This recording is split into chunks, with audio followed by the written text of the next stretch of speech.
બનાસકાંઠામાં ક્ષત્રિય રાજપૂત સમાજ લોકો રૂપાલા સામે લાલઘૂમ ટિકિટ પાછી ખેંચવાની માંગ સાથે વિવિધ સંગઠનો દ્વારા રજૂઆત કરવામાં આવી।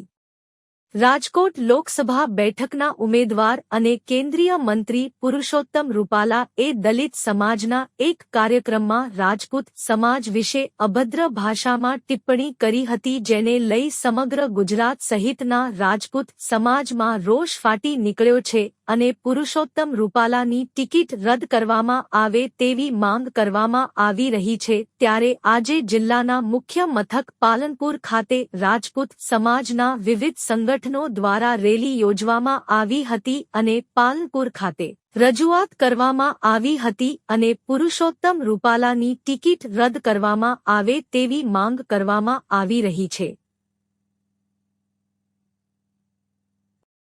જો ટિકિટ રદ કરવામાં નહીં આવે તો આગામી લોકસભાની ચૂંટણીમાં ભારતીય જનતા પાર્ટીને મોટું નુકસાન થશે તેવી રાજપૂત સમાજના આગેવાનોએ ચીમકી આપી હતી।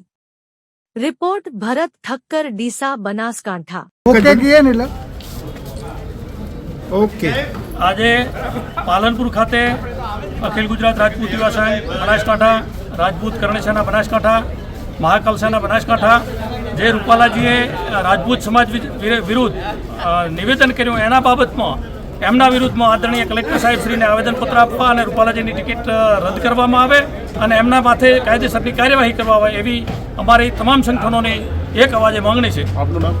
ચૌહાણ પ્રવીણસિંહ પારસી, પ્રમુખ અખિલ ગુજરાત રાજપૂત। માની લો કે ભાજપ તમારી માંગણી નહીં સંતોષે તો આગળ શું રણનીતિ છે? આગળ એના અમે સાથે મળી અને એનું આંદોલન ચાલુ કરશું અને એના વિરુદ્ધમાં જે થશે એ અમે કરશું।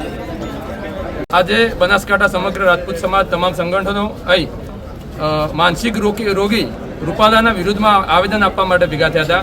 અમે આજે મોદી સાહેબના સાથે છો, કાલે મોદી સાહેબના સાથે રહેવાના છો, પણ આવતી આ લોકસભાની ઇલેક્શનમાં જો ભારતીય જનતા પાર્ટી રૂપાલાજીના વિરુદ્ધ કોઈ એક્શન નહીં લે તો અમે ડંકાની ચોટ ઉપર સમગ્ર ગુજરાતમાં તમામ સીટો ઉપર તમામ રાજપૂત સમાજ એમને નુકસાન પહોંચાડશે। બસ, જય હિન્દ, જય ભારત।